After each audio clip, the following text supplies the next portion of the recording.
दुनिया का हर शौक पाला नहीं जाता, दुनिया का हर शौक पाला नहीं जाता, कांच के खिलौनों को उछाला नहीं जाता। मेहनत करने से हो जाती हैं मुश्किलें आसान, मेहनत करने से हो जाती हैं मुश्किलें आसान, क्योंकि हर काम को तकदीर पर टाला नहीं जाता, क्योंकि हर काम को तकदीर पर टाला नहीं जाता। मेरे प्यारे विद्यार्थियों, आपका स्वागत है आपके अपने चैनल जिज्ञासा क्लासेस में। जैसा कि आज मैं आप लोगों के लिए इलेक्ट्रिशियन थ्योरी के चैप्टर डीसी थ्योरी का पार्ट 2 लेकर के आया हूँ। पार्ट 1 था 1 से 50 तक क्वेश्चन और पार्ट 2 51 से आगे हम लोग हल करेंगे। तो आइए वीडियो स्टार्ट करते हैं। वीडियो स्टार्ट करने से पहले अगर आप चैनल पर नए हैं तो चैनल को लाइक, सब्सक्राइब और शेयर करना न भूलें। तो आइए वीडियो स्टार्ट करते हैं। आज का पहला नंबर क्वेश्चन यानी 51 कहें तो प्रतिरोधक मुख्यतः कितने प्रकार के होते हैं?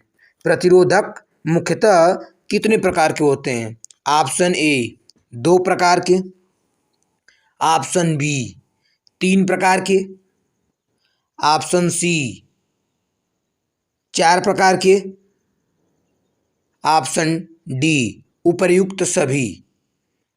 तो चलिए, जैसा कि आपको पता है कि जो भी ये ऑब्जेक्टिव क्वेश्चन की सीरीज चल रही है, तो आप लोगों को कॉपी और कलम लेकर के एक साथ बैठना है और कमेंट बॉक्स में कमेंट करते रहना है कि पहला नंबर क्वेश्चन कौन सही है, दूसरे का कौन सही है। तो आंसर दीजिए, कमेंट बॉक्स में आंसर अपना अपना दीजिए। कमेंट बॉक्स को भर के रखना है, क्योंकि कमेंट, आपका हर एक कमेंट हमें क्या करेगा? उत्साहित करेगा, हमारा उत्साहवर्धन करेगा, जिससे हम भी क्या करेंगे? आगे एक से एक क्वेश्चन, अच्छे से अच्छे क्वेश्चन लाने का प्रयास करेंगे हम। तो कमेंट बॉक्स को चलाते रहें। तो आंसर दीजिए कि प्रतिरोधक मुख्यतः कितने प्रकार के होते हैं। तो प्रतिरोधक मुख्यतः आपको पता होगा कि प्रतिरोधक 2 प्रकार के होते हैं। कितने प्रकार के होते हैं? 2 प्रकार के। प्रतिरोधक मुख्यतः कितने प्रकार के होते हैं? 2 प्रकार के, ठीक ना? तो 51 नंबर का आंसर क्या हो जाएगा? 51 नंबर का आंसर ए हो जाएगा। क्या हो जाएगा? ए। कितने प्रकार के? 2 प्रकार के। प्रतिरोधक 2 प्रकार के होते हैं। कौन कौन? कार्बन प्रतिरोधक और वायर बाउंड प्रतिरोधक। कौन कौन होते हैं? कार्बन प्रतिरोधक और वायर बाउंड प्रतिरोधक। तो इससे अर्थात पता चलता है कि प्रतिरोधक मुख्यतः 2 प्रकार के होते हैं। कौन कौन? कार्बन प्रतिरोधक और वायर बाउंड प्रतिरोधक। ठीक, तो 51 का आंसर क्या हो जाएगा? ए। 51 का आंसर क्या होगा? ए होगा। 2 प्रकार के। कितने प्रकार के? 2 प्रकार के। ठीक, चलिए नेक्स्ट क्वेश्चन। कार्बन प्रतिरोध का उपयोग किस ताप पर किया जाता है? 52 नंबर क्वेश्चन दे रहा है कि कार्बन प्रतिरोध का उपयोग किस ताप पर किया जाता है। ऑप्शन ए उच्च ताप पर, ऑप्शन बी निम्न ताप पर, ऑप्शन सी शून्य ताप पर, option D A and B दोनों। तो 52 नंबर का आंसर दीजिए। पढ़े हैं आप लोग, डीसी थ्योरी बड़े अच्छे से पढ़े होंगे। तो कार्बन प्रतिरोधक का उपयोग किस ताप पर किया जाता है? तो 52 नंबर का आंसर हो जाएगा क्या? 52 नंबर का आंसर क्या होगा? 52 नंबर का आंसर हो जाएगा निम्न ताप पर। किस ताप पर? 52 नंबर का आंसर हो जाएगा निम्न ताप पर। निम्न ताप पर कार्बन प्रतिरोधक का उपयोग किया जाता है, ठीक ना? तो ऑप्शन 52 का क्या हो जाएगा? बी। 52 का बी सही होगा, ठीक ना? निम्न ताप पर कार्बन प्रतिरोधक का उपयोग किया जाता है। चलिए नेक्स्ट क्वेश्चन। 53 नंबर, भूरा रंग का टॉलरेंस कितना होता है? बहुत बढ़िया, एक क्वेश्चन आपके रजिस्टर के कलर कोडिंग से आ गया, जो रजिस्टर के मान को इंडिकेट करने के लिए कितने ओम का है, कितना मान का एक रजिस्टर है। तो रजिस्टर छोटा होने के कारण उस पर राइटिंग करना लिखना बड़ी मुश्किल हो जाता है, तो उसको हम जानने के लिए उस पर हम क्या करते हैं, रजिस्टर के ऊपर उसके बॉडी के ऊपर कलर कोडिंग करते हैं, यानी कलर कोड के अनुसार हम निकाल लेते हैं कि हमारा रजिस्टर कितने ओम का है, यानी कितने किलो ओम चाहे मेगा ओम जिसमें भी है कितने मान का है। तो मान दर्शाने के लिए हम क्या करते हैं, कलर कोड करते हैं। तो कलर कोड हम लोग बहुत अच्छे से पढ़े हैं, इलेक्ट्रिशियन के स्टूडेंट बहुत ही अच्छे से कलर कोड पढ़े हुए हैं। तो 53 नंबर का आंसर दीजिए कि भूरा रंग का टॉलरेंस कितना होता है। Option A ±5%, option B ±2%, option C ±1%, option D उपर्युक्त सभी। भूरा, आपको पता है कि जो कलर कोड होता है BB Roy, Great Britain, very good, wife, gold silver नहीं चाहिए, ये आपका ट्रिक है। BB Roy, Great Britain, very good, wife, gold silver नहीं चाहिए। तो इस प्रकार सभी कलर का कोड आपको याद होना चाहिए, जिससे प्रतिरोधक के मान को आप आसानी से निकाल सकते हैं। तो 53 नंबर का आंसर मैं आशा करता हूँ कि कमेंट बॉक्स में आप दे चुके होंगे। तो 53 का आंसर क्या हो जाएगा, भूरा रंग का टॉलरेंस ±1% होता है। कितना होता है, ±1%। 53 का सी, 53 का सी आंसर हो जाएगा। क्या होगा, 53 का सी। चलिए नेक्स्ट क्वेश्चन, 54 नंबर क्वेश्चन, एकदम एनर्जाइज होकर के क्वेश्चन का जवाब देना है हमें। जब तक तोड़ेंगे नहीं तब तक छोड़ेंगे नहीं। 54 नंबर क्वेश्चन, पीला कलर का टॉलरेंस कितना होता है। चलिए 54 नंबर क्वेश्चन पूछ दिया आपसे कि पीला कलर का टॉलरेंस कितना होता है। Option A ±4%, option B ±5%, option C ±3%, option D ±2%। तो 54 का पीला कलर का टॉलरेंस कितना होगा। आपको पता होना चाहिए कि पीला कलर का टॉलरेंस कितना होना चाहिए। टॉलरेंस का मतलब क्या होता है, सहनशीलता। टॉलरेंस का मतलब क्या होता है, सहनशीलता। तो पीला कलर की सहनशीलता कितनी होती है, तो पीला कलर का सहनशीलता ±4% होती है। पीला कलर की सहनशीलता ±4% होती है। ऑप्शन ए सही है, 54 का ए। मैं आशा करता हूँ कि सभी स्टूडेंट बड़ी एनर्जी के साथ प्रत्येक क्वेश्चन के आंसर कमेंट बॉक्स में दे रहे होंगे। सही या गलत जो भी आ रहा है कमेंट बॉक्स को चला रहे होंगे प्रत्येक स्टूडेंट। चलिए नेक्स्ट क्वेश्चन 55 नंबर क्वेश्चन, हरा रंग की पट्टी का मल्टीप्लायर कितना होता है। 55 नंबर, हरा रंग की पट्टी का मल्टीप्लायर कितना होता है, अर्थात गुणक। हरा रंग जो होता है उसका गुणक कितना होता है। 55 नंबर क्वेश्चन का आंसर दीजिए। ऑप्शन ए दिया है 10 के पावर 5, ऑप्शन बी दिया है 10 के पावर 4, ऑप्शन सी दिया है 10 के पावर 3, ऑप्शन डी दिया है उपर्युक्त सभी। तो हरा रंग की पट्टी का मल्टीप्लायर होता है 10 के पावर 5, 10 के power 5।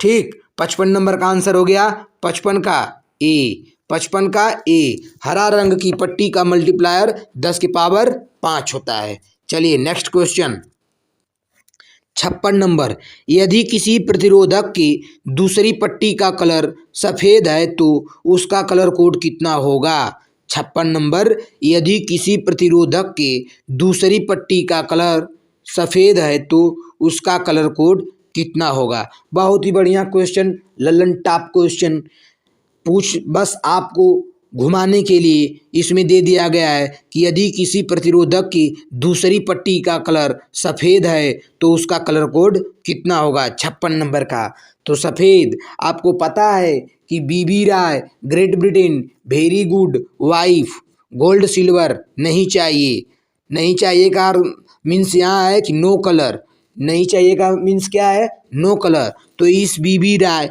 Great Britain, very good, wife, gold silver नहीं चाहिए। जो ये ट्रिक याद कर लिया, और कलर कोड का एक भी क्वेश्चन उससे छूटेगा नहीं। तो 56 नंबर का आंसर हो जाएगा क्या?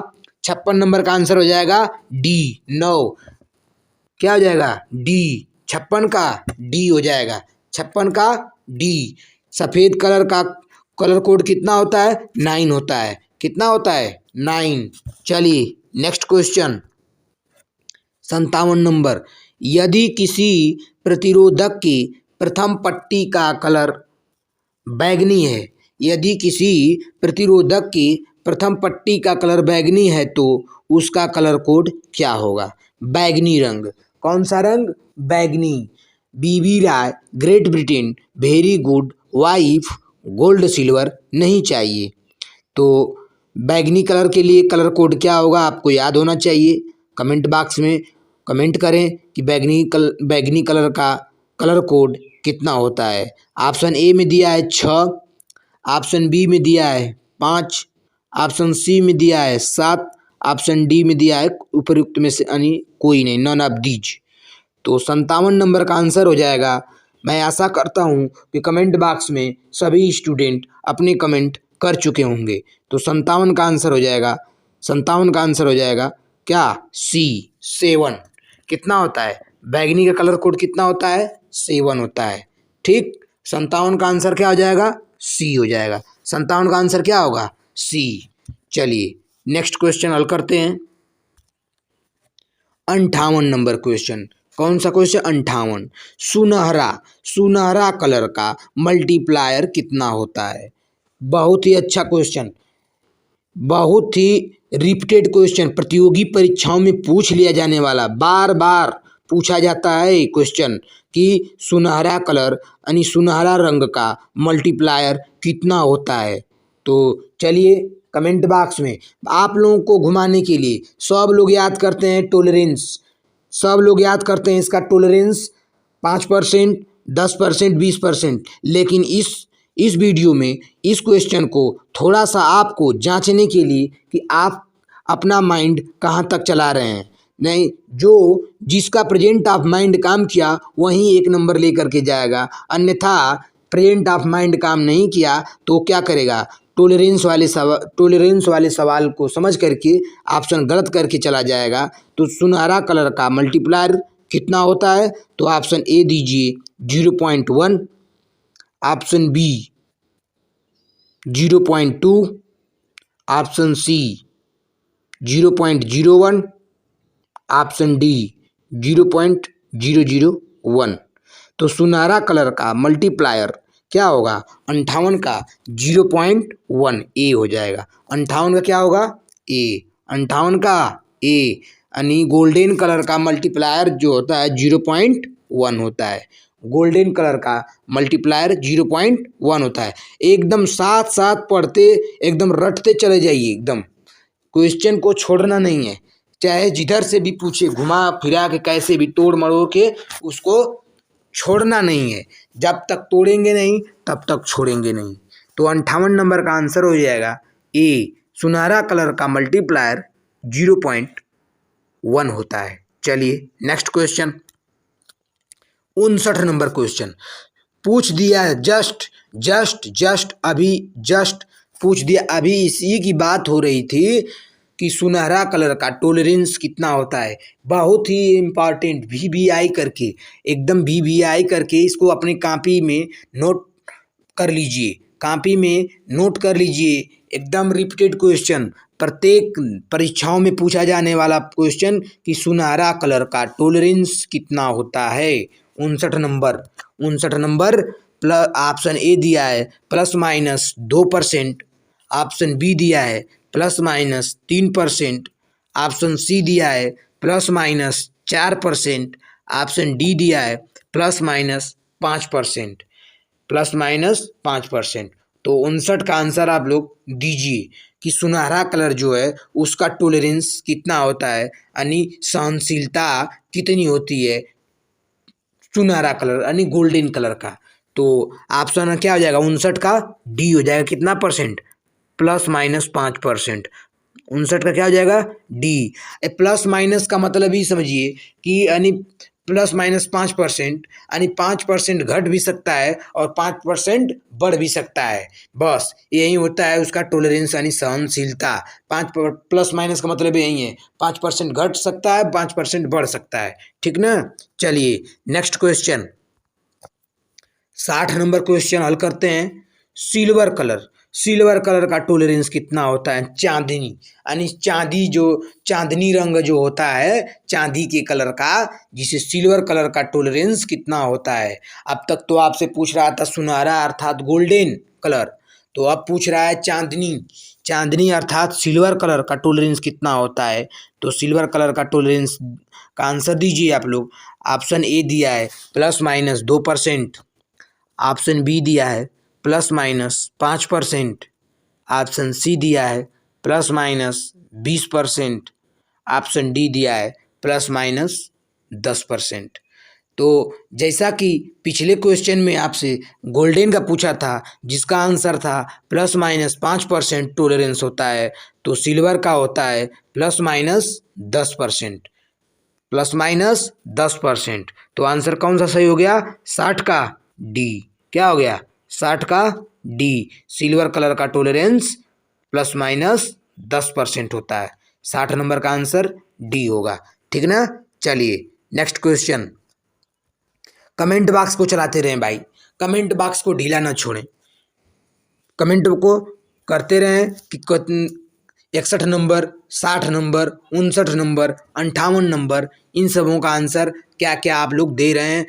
फिर लास्ट में अपने आंसर को चेक करिए, जब हम आंसर बता रहे हैं तो चेक करिए कि मेरा आंसर सही है कि गलत है। और लास्ट में कैलकुलेशन कर लेना है कि टोटल में से कितना सही और कितना हम गलत कर लिए फर्स्ट अटेम्प्ट में। उसके बाद सेकेंड अटेम्प्ट में आपको ज़रूर लाभ प्राप्त होगा, अधिक से अधिक प्रश्नों की संख्या सही मिलेगी। ठीक, तो अभ्यास करते रहना है, रिवाइज करते जाना है। जब तक रिवीजन नहीं करेंगे तब तक कुछ नहीं होने वाला है। एक बार पढ़ेंगे दोबारा भूल जाएंगे, तो इससे ज़रूरी है कि रिवीजन करते रहें, रिवीजन करेंगे काम बन जाएगा। ठीक, चलिए 61 नंबर क्वेश्चन, नीला रंग का मल्टीप्लायर कितना होता है? पूछ दिया है आपसे गुणक, नीला रंग का गुणक कितना होता है? 61 नंबर क्वेश्चन पूछ दिया। ऑप्शन ए 10 के पावर 5, ऑप्शन बी 10 के पावर 6, ऑप्शन सी 10 के पावर 3, ऑप्शन डी 10 के पावर 2। तो नीला रंग का मल्टीप्लायर कितना होता है? तो नीला रंग का मल्टीप्लायर आपको पता होना चाहिए। BB Roy, Great Britain, very good, wife से आपको निकाल करके पता हो जाना चाहिए कि नीला रंग का मल्टीप्लायर कितना होता है। तो नीला रंग का मल्टीप्लायर हो जाएगा 10 के पावर 6, अर्थात आंसर बी। क्या हो जाएगा? 61 का बी हो जाएगा, 61 का बी। ठीक, चलिए नेक्स्ट क्वेश्चन, 62 नंबर क्वेश्चन हल करते हैं। 62 नंबर क्वेश्चन क्या है? 1800 ओम, 1800 ओम प्रतिरोधक का प्रतिरोध मान दर्शाया जाता है। 1800 ओम प्रतिरोधक का प्रतिरोध मान कैसे दर्शाया जाता है वही आपको बताना है। ऑप्शन ए में 1.8 के, ऑप्शन बी 1 के 8, option C 1m8, option D 8 के। तो 1800 किलो ओम प्रतिरोधक का प्रतिरोध मान दर्शाया जाता है 1 के 8, 1 के 8। 62 का बी, 62 का क्या हो जाएगा? बी हो जाएगा। ठीक है ना, 1 के 8 के रूप में इसको दर्शाया जाता है। प्रतिरोध का मान 62 का क्या हो जाएगा? बी हो जाएगा। 62 का बी, 1800 ओम प्रतिरोधक का प्रतिरोध मान 1 के 8 के रूप में दर्शाया जाता है। ठीक ना। चलिए next question, 63 number question. 63 number question क्या है? स्विच बंद करने पर, निम्न चित्र में, चित्र को आप थोड़ा गौर से देखें और बताएं कि स्विच बंद करने पर वोल्ट मीटर के संकेत पर क्या असर पड़ेगा। स्विच बंद करने पर वोल्ट मीटर के संकेत का क्या होगा? ऑप्शन ए बढ़ता है, ऑप्शन बी घटता है, ऑप्शन सी शून्य, ऑप्शन डी कोई परिवर्तन नहीं। तो 13 नंबर का आंसर दीजिए। 13 नंबर का आंसर कमेंट बॉक्स में दें कि 13 नंबर का आंसर क्या होगा। स्विच बंद करने पर वोल्टमीटर के संकेत का क्या होगा। तो चित्र को थोड़ा गौर से देखें कि वोल्टमीटर कहाँ लगा है और स्विच लगा है और रजिस्टर कितने लगे हैं और अमीटर लगा हुआ है। तो स्विच बंद करने पर वोल्टमीटर के संकेत का क्या होगा। तो आपका आंसर होना चाहिए कि स्विच बंद करने पर वोल्टमीटर का संकेत बढ़ेगा, बढ़ता है। 13 का क्या हो जाएगा, 13 अर्थात 53 नंबर कि 63 क्या होगा। पिछला कौन सा क्वेश्चन था, 62, सॉरी मिसप्रिंट हो गया है। 63 नंबर क्वेश्चन है, इसको कर लीजिए 63 कर लीजिए। 63 का आंसर हो जाएगा, 63 नंबर का आंसर हो जाएगा ए। क्या हो जाएगा, ए। स्विच बंद करने पर वोल्टमीटर का संकेत बढ़ता है, 63 का ए हो जाएगा। ठीक ना। वोल्टमीटर जब स्विच को क्या करेंगे, बंद करेंगे तो इसका क्या होगा, वोल्टेज बढ़ेगा। ठीक ना। वोल्टमीटर का जो संकेत होगा वो बढ़ता हुआ दिखाई देगा। चलिए next question 64 number. 57 kilo ohm, 57 kilo ohm प्रतिरोध के लिए रंग कोड क्या होगा। अब तक तो अभी तक आप पढ़े थे कि कलर कोड दे रहा था और आपको मान निकालना था कि कितने ओम का रजिस्टेंस है, लेकिन यहाँ पे मान ही दे दिया है आपको। 57 किलो ओम प्रतिरोध के लिए रंग कोड पूछ रहा है, यानी 57 किलो ओम का प्रतिरोध है तो उस पर कौन कौन से कलर कोड दर्शाए गए होंगे। ऑप्शन ए हरा, नारंगी, बैगनी, ऑप्शन बी हरा, बैगनी, नारंगी, ऑप्शन सी लाल, नारंगी, बैगनी, ऑप्शन डी पीला, नारंगी, बैगनी, पीला, नारंगी, बैगनी। 57 किलो ओम प्रतिरोध के लिए तो कौन सा कलर कोड होगा। तो आपको तो भाई निकालना होगा कि पहला साथ में दूसरा गुणे मल्टीप्लायर प्लस माइनस टॉलरेंस, यही फार्मूला होता है। पहला साथ में दूसरा, यानी पहली पट्टी का कलर साथ में दूसरी पट्टी का कलर गुणे क्या हो जाता है, मल्टीप्लायर हो जाता है तीसरी पट्टी का कलर, अब प्लस माइनस चौथी पट्टी का कलर यानी टॉलरेंस। तो इसमें 57 किलो ओम दिया है तो 5 हो जाएगा किसका, 5 हो जाएगा हरा का। किसका हो जाएगा, 5 हो जाएगा हरा का। और 7 किसका हो जाएगा, बैगनी का। किलो ओम का मतलब 10 के पावर 3 नारंगी का।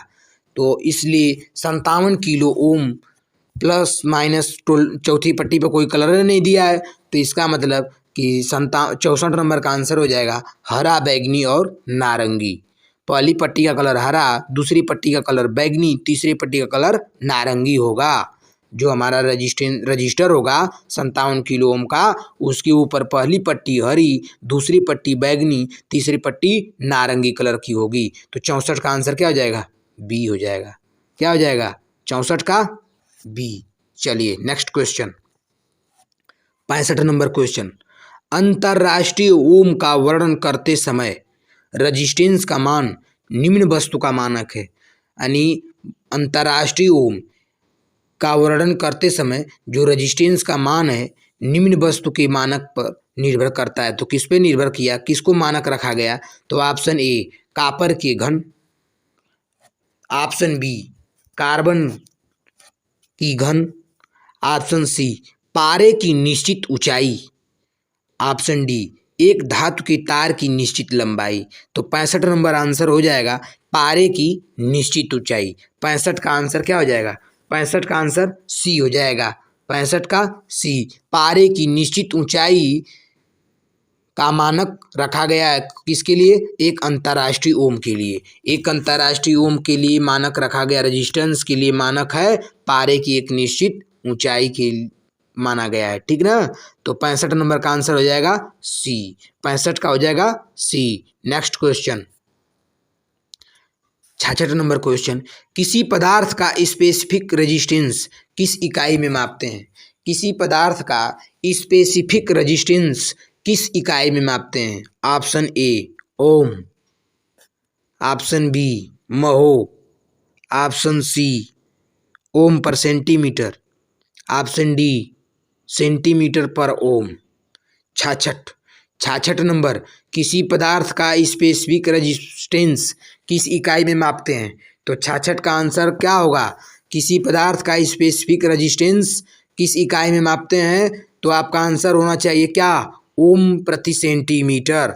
क्या होना चाहिए? ओम प्रति सेंटीमीटर। 66 का आंसर सी। 66 का सी, किसी पदार्थ का स्पेसिफिक रेजिस्टेंस ओम प्रति सेंटीमीटर में मापा जाता है। चलिए next question, 67 number question, fuse को सदैव सर्किट में लगाते हैं। बहुत बढ़िया, लल्लन टॉप क्वेश्चन, कहें तो एकदम रसगुल्ला। सब लोग जानते हैं कि फ्यूज को सदैव किस क्रम में लगाते हैं। फ्यूज को किस क्रम में लगाते हैं? तो आंसर दीजिए आप। श्रेणी क्रम में, समांतर क्रम में, मिश्रित क्रम में, उपर्युक्त में से कोई भी क्रम में। तो फ्यूज को नियमतः लगाया जाता है फेज सप्लाई के श्रेणी क्रम में। किस में लगाया जाता है? 67 का आंसर क्या होगा? श्रेणी क्रम में। 67 का क्या हो जाएगा? ए, श्रेणी क्रम में। फ्यूज को हमेशा श्रेणी क्रम में लगाते हैं। श्रेणी क्रम में लगाएंगे तो फ्यूज का वर्क करेगा, अन्यथा अगर समांतर में लगा देंगे तो वर्क करके रुके भी कोई फायदा नहीं होगा, क्योंकि करंट को प्रवाहित होने के लिए एक से अधिक रास्ते मिल जाते हैं। तो अगर फ्यूज अपना काम कर भी देता है तो भी कोई फायदा नहीं होगा। आपका जो भी इक्विपमेंट है वो अनसेफ की अवस्था में रहेगा। और श्रेणी क्रम में लगा देंगे तो श्रेणी क्रम में आपको पता है कि करंट को फ्लो होने के लिए ओनली वन रास्ता होता है। तो जिससे अगर फ्यूज उसी रास्ते में अगर सीरीज में लगा होगा तो जब फ्यूज का एलिमेंट टूट जाएगा तो धारा का प्रवाह होना असंभव हो जाएगा। तो धारा क्या हो जाएगी? ब्रेक हो जाएगी, और जो भी आपका इक्विपमेंट है सेफ बचा रहेगा। ठीक है ना? तो फ्यूज को सदैव सर्किट में श्रेणी क्रम में लगाते हैं। किस में लगाते हैं? श्रेणी क्रम में लगाते हैं। 67 का आंसर ए। चलिए नेक्स्ट क्वेश्चन, 68 नंबर क्वेश्चन, किस पदार्थ की प्रतिरोधकता सबसे कम है? बहुत ही बढ़िया। किस पदार्थ की प्रतिरोधकता यानी रजिस्टिविटी सबसे कम है? किस पदार्थ की रजिस्टिविटी सबसे कम है? Option A copper, option B lead, option C पारा, ऑप्शन डी जिंक। 68 नंबर का आंसर दीजिए आप लोग। 68 नंबर का आंसर दीजिए कमेंट बॉक्स में। बहुत जल्दी कोई नहीं है, चाहे तो वीडियो को रोक करके आप आंसर दे करके कमेंट बॉक्स में आंसर दे करके आगे बढ़ सकते हैं।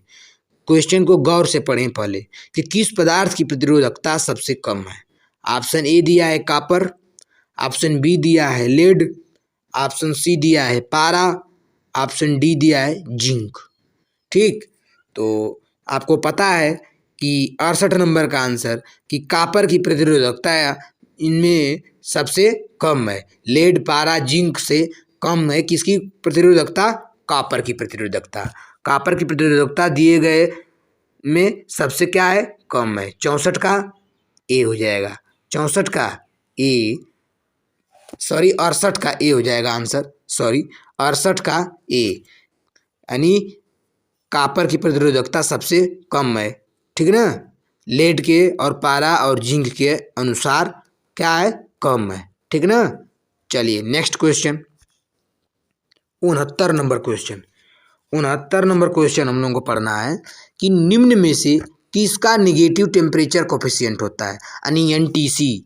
एनटीसी यानी निगेटिव तापमान गुणांक, नकारात्मक तापमान गुणांक। एनटीसी का फुल फॉर्म होता है निगेटिव टेम्परेचर कोफिशिएंट। तो option A brass, option B mercury, option C electrolyte, option D उपर्युक्त सभी। तो चलिए, पता होगा आपको कि एनटीसी का फुल फॉर्म होता है नेगेटिव टेम्परेचर कोफिशिएंट।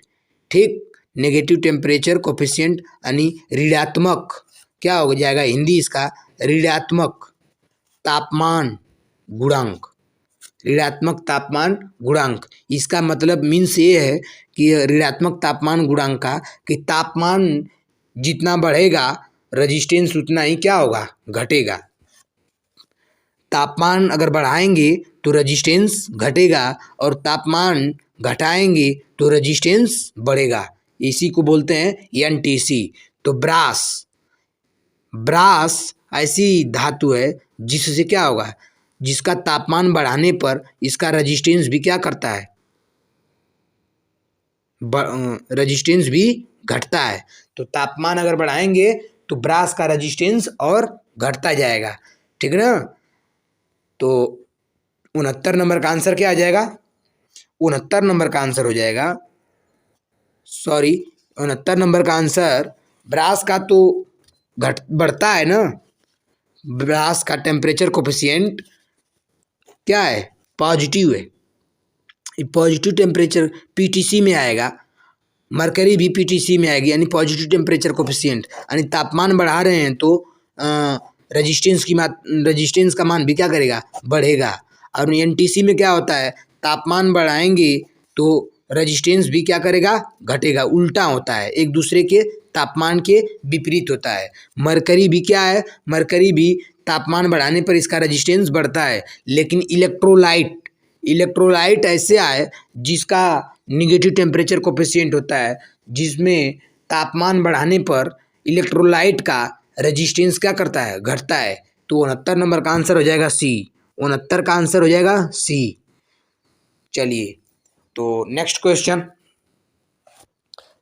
हल करते हैं। 70 नंबर क्वेश्चन, 70 नंबर क्वेश्चन है, एक सप्ताह में प्रतिदिन औसतन 10 घंटे 100 वाट का विद्युत बल्ब जलता है, तो ऊर्जा की साप्ताहिक खपत कितनी होगी, ऊर्जा की साप्ताहिक खपत कितनी होगी। तो फिर वही फार्मूला आपको पता होना चाहिए, क्या, पी एच डी बटा के 1000, यही फार्मूला है यूनिट निकालने के लिए, यानी कितनी ऊर्जा कितने यूनिट खर्च हुई है। तो यहाँ पे पूछ दिया है आपसे एक सप्ताह का, तो फार्मूला वही है कि टोटल खर्च यानी कितने यूनिट की बिजली खर्च हो रही है। तो फार्मूला है पी एच डी, पी से हो जाएगा पावर, एच से हो जाएगा हावर और डी से हो जाएगा डेज, ठीक। अब बटा के 1000। तो कितने वाट का बल्ब है, 100 वाट का, पावर कितना दिया है 100, कितने घंटे चल रहा है 10 घंटे, कितने घंटे 10 घंटे, कितने दिन चल रहा है, एक सप्ताह, एक सप्ताह मतलब 7 दिन, एक सप्ताह मतलब 7 दिन। अब बटा के 1000 से भाग दे दीजिए, एक जीरो से एक जीरो गया, दो जीरो से दो जीरो गया, यानी 7 एक कम 7, यानी कितना आ गया, एक हफ्ता में ये 100 वाट का बल्ब 7 यूनिट की ऊर्जा खपत करेगा। आपका आंसर हो जाएगा डी, क्या हो जाएगा, आंसर हो जाएगा डी। कितना यूनिट, 7 यूनिट, कितना यूनिट, 7 यूनिट, आंसर हो जाएगा इसका 70 का डी, 70 का आंसर डी। चलिए नेक्स्ट क्वेश्चन 71 नंबर, विद्युत दबाव को मापने का यंत्र क्या कहलाता है। बहुत ही अच्छा क्वेश्चन, 71 नंबर क्वेश्चन, विद्युत दबाव को मापने का यंत्र क्या कहलाता है। Option A ohm meter, option B volt meter, option C ammeter, option D ऊर्जा मीटर। तो 71 नंबर का आंसर दीजिए आप लोग। बहुत ही अच्छा क्वेश्चन, नन्हा सा प्यारा सा क्वेश्चन कि विद्युत दबाव को मापने का यंत्र क्या कहलाता है। तो विद्युत दबाव को मापने का यंत्र आपको पता होना चाहिए कि इलेक्ट्रिक प्रेशर को मापने के लिए जिसका प्रयोग किया था, जिस यंत्र का प्रयोग किया जाता है, उस यंत्र का नाम क्या है, उस यंत्र का नाम वोल्ट मीटर है। क्या है, वोल्ट मीटर, ठीक। 71 का बी, अन्य वोल्ट मीटर के माध्यम से हम क्या मापते हैं, वोल्टेज। वोल्टेज एक प्रकार का क्या है, इलेक्ट्रिक प्रेशर है, यानी विद्युत दबाव है, ठीक, विद्युत दाब है जो वोल्ट मीटर के द्वारा मापा जाता है, ठीक ना। 71 का आंसर क्या हो जाएगा, बी हो जाएगा। चलिए नेक्स्ट क्वेश्चन 72 नंबर क्वेश्चन, धारा व प्रतिरोध का गुणनफल क्या कहलाता है? 72 नंबर क्वेश्चन, धारा व प्रतिरोध का गुणनफल क्या कहलाता है? Option A voltage, option B current, option C inductance, option D capacitor. धारा व प्रतिरोध, बहुत ही अच्छा क्वेश्चन। आपको इसमें कुछ भी नहीं करना है, जो कि आप पढ़े हैं ओम के नियम के अनुसार कि धारा व प्रतिरोध यानी करंट और प्रतिरोध का गुणनफल क्या कहलाता है? V बराबर I इंटू आर। फार्मूला आपको याद है, हमें अच्छे तरीके से मालूम है कि इलेक्ट्रीशियन का प्रत्येक बच्चा जो फर्स्ट ईयर के एग्जाम में बैठने जा रहा है उसको ओम का नियम और उनका फार्मूला पता होगा। तो ओम का नियम का फार्मूला जब V बराबर I इंटू आर पता है तो वहीं करेंट और रजिस्टेंस को ही बोलते हैं क्या? वोल्टेज, अर्थात वोल्टेज ड्रॉप। तो वोल्टेज ड्रॉप, तो ऑप्शन क्या हो जाएगा? 72 नंबर का आंसर हो जाएगा ए। धारा व प्रतिरोध की गुणनफल को क्या कहते हैं? वोल्टेज कहते हैं। क्या कहते हैं? वोल्टेज। चलिए नेक्स्ट क्वेश्चन, 72 नंबर का आंसर क्या मिला? आपको पता हो गया ना कि 72 का ए, धारा और प्रतिरोध के गुणनफल को वोल्टेज कहते हैं। तो 72 का आंसर ए हो जाएगा। चलिए नेक्स्ट क्वेश्चन, 73 नंबर, पृथ्वी का विभव लगभग कितना होता है? यानी अर्थ का पोटेंशियल लगभग कितना होता है? पृथ्वी का विभव कितना होता है? ऑप्शन ए अनंत, ऑप्शन बी शून्य, option C 1000, option D 1। 73 number question, आपको इतना बढ़िया क्वेश्चन है जो कि सीबीटी एग्जाम से लेकर के अन्य प्रतियोगी परीक्षाओं में एक क्वेश्चन 99% बार पूछ लिया जाता है, क्योंकि इसमें बहुत से स्टूडेंट कन्फ्यूजन में आ जाते हैं। तो आपको कन्फ्यूजन में नहीं रहना है, आपको बढ़िया से पढ़ करके इसका आंसर देना है कि पृथ्वी का विभव लगभग कितना होता है। तो पृथ्वी का विभव आपके सामने 4 ऑप्शन है, अनंत, शून्य, 1000, 1। तो 73 नंबर का आंसर आपको पता होना चाहिए कि पृथ्वी का जो विभव होता है वो लगभग शून्य होता है। कितना होता है? शून्य होता है। पृथ्वी का विभव लगभग शून्य होता है। तो इससे पता चला कि 73 नंबर का आंसर क्या मिला हमको? 73 नंबर का आंसर बी हो गया, सॉरी 73 नंबर का आंसर बी। ठीक, पृथ्वी का विभव लगभग शून्य होता है। ठीक ना? तो चलिए नेक्स्ट क्वेश्चन हल करते हैं हम लोग। 74 नंबर क्वेश्चन, 74 नंबर क्वेश्चन, पृथ्वी का प्रतिरोध लगभग कितना होता है? पिछले क्वेश्चन में आपसे ये पूछा था कि पृथ्वी का विभव लगभग कितना होता है, लेकिन इस क्वेश्चन में थोड़ा सा बदल के आपसे पूछ लिया कि पृथ्वी का प्रतिरोध कितना होता है। तो पृथ्वी का प्रतिरोध लगभग कितना होता है? तो ऑप्शन ए दिया है 1 किलो ओम, ऑप्शन बी दिया है अनंत, ऑप्शन सी दिया है शून्य, ऑप्शन डी दिया है कुछ निश्चित नहीं। यानी 74 नंबर क्वेश्चन में आपको पूछ लिया कि पृथ्वी का प्रतिरोध लगभग कितना होता है। तो आपके सामने 4 ऑप्शन है, कमेंट बॉक्स में कमेंट करते रहें। कमेंट करेंगे तो हमारा भी हौसला अफजाई होगा और हम ऐसे ही अच्छे से अच्छे क्वेश्चन लाने का प्रयास करेंगे। ठीक, तो कमेंट को चलाते रहें और साथ साथ क्वेश्चन से ध्यान को हटाना नहीं है, बड़ी गौर से क्वेश्चन को पढ़ें और आंसर दें। तो पृथ्वी का प्रतिरोध लगभग कितना होगा? 74 का आंसर हो जाएगा शून्य, सी। यानी पृथ्वी का प्रतिरोध लगभग कितना होता है? रेजिस्टेंस शून्य ओम होता है। कितना होता है? 74 का शून्य ओम हो जाएगा आंसर, अर्थात 74 का आंसर हो जाएगा सी। 74 कौन सा सही है? सी सही हो जाएगा कि पृथ्वी का प्रतिरोध लगभग शून्य ओम होता है। ठीक ना? चलिए तो नेक्स्ट क्वेश्चन हल करते हैं। नेक्स्ट क्वेश्चन 75 नंबर क्वेश्चन, और ये आज का लास्ट क्वेश्चन होगा। आज का ये लास्ट क्वेश्चन होगा, डीसी थ्योरी का ये लास्ट क्वेश्चन, सेकेंड पार्ट का। तो हल करते हैं, बहुत ही इम्पॉर्टेंट। इसको कहें तो VVI करके प्रत्येक स्टूडेंट इस क्वेश्चन को लिख के एकदम अपने दिमाग में बैठा लें, क्योंकि बार बार गलतियां इससे होती हैं और एक नंबर अवश्य लड़कों का कट जाता है। तो आप लोग इस क्वेश्चन को एकदम रट जाइए, कैप्सूल की तरह ना हो तो घोल करके एकदम पी जाइए कि नहीं। किसी तार का प्रतिरोध 16 ओम है, किसी तार का प्रतिरोध 16 ओम है, ठीक।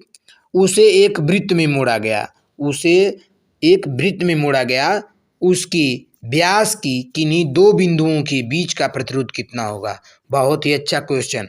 एक तार था, उसको एक वृत्त के रूप में मोड़ा गया और फिर उसके बाद पूछ रहा है कि उसके व्यास के किन्हीं दो बिंदुओं के बीच का प्रतिरोध कितना होगा। ऑप्शन ए दिया है 16 ओम, ऑप्शन बी दिया है 32 ओम, ऑप्शन सी दिया है 8 ओम, ऑप्शन डी दिया है 4 ओम।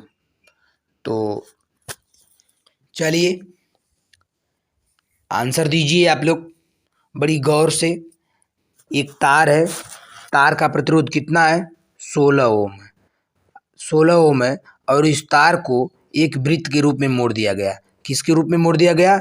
वृत्त के रूप में मोड़ दिया गया। और पूछ रहा है कि इसके किन्हीं दो यानी इसके व्यास के, इसके व्यास के किन्हीं दो बिंदुओं के बीच क्या पूछ रहा है? किन्हीं दो बिंदुओं के बीच प्रतिरोध पूछ रहा है। तो मान लीजिए यही हो गया ए और बी, ए और बी। जब ए और बी हो गया तो अब इसके बीच में तुल्य प्रतिरोध पूछ रहा है। तो जब ये 16 ओम का क्या था हमारा, 16 ओम का हमारा रेजिस्टेंस था, इस तार का प्रतिरोध 16 ओम था। तो जब 16 ओम को हमने क्या किया, एक वृत्त के रूप में मोड़ दिया। जब वृत्त के रूप में मोड़ दिया तो उसको, जब व्यास की बात आ रही है तो व्यास हमेशा क्या होता है, वृत्त को दो भागों में बांट देता है, आधा आधा पे। तो इसका मतलब कि 8 ओम ऊपर हो जाएगा 8 ओम का रेजिस्टेंस, नीचे हो जाएगा 8 ओम का रेजिस्टेंस। अर्थात दोनों किस में हो गए, पैरेलल में हो गए। पैरेलल में हो गए तो 8 ओम के प्रतिरोध पैरेलल में लगे हैं, तो 8 बटा के क्या हो जाएगा, कितने रेजिस्टेंस लगे हैं, 2। तो 2 चौक को 8, अर्थात 75 नंबर का आंसर हो जाएगा कितना, 4 ओम। कितना हो जाएगा, 4 ओम। तो आज का ये लास्ट क्वेश्चन का आंसर, और बहुत ही इम्पॉर्टेंट क्वेश्चन है कि किसी तार का प्रतिरोध 16 ओम है, उसे एक वृत्त में मोड़ा गया और उसके व्यास के किन्हीं दो बिंदुओं के बीच का प्रतिरोध कितना होगा। तो आंसर आपको याद रखना है कि कितना, 4 ओम आएगा। कितना होगा, 4 ओम। तो ये रहा आज का अंतिम क्वेश्चन। तो विद्यार्थियों, कमेंट बॉक्स में अपनी राय जरूर दें कि वीडियो कैसा लगा, और ये भी बताएं कि ये वीडियो का टारगेट पूरा क्यों नहीं हो रहा है भाई।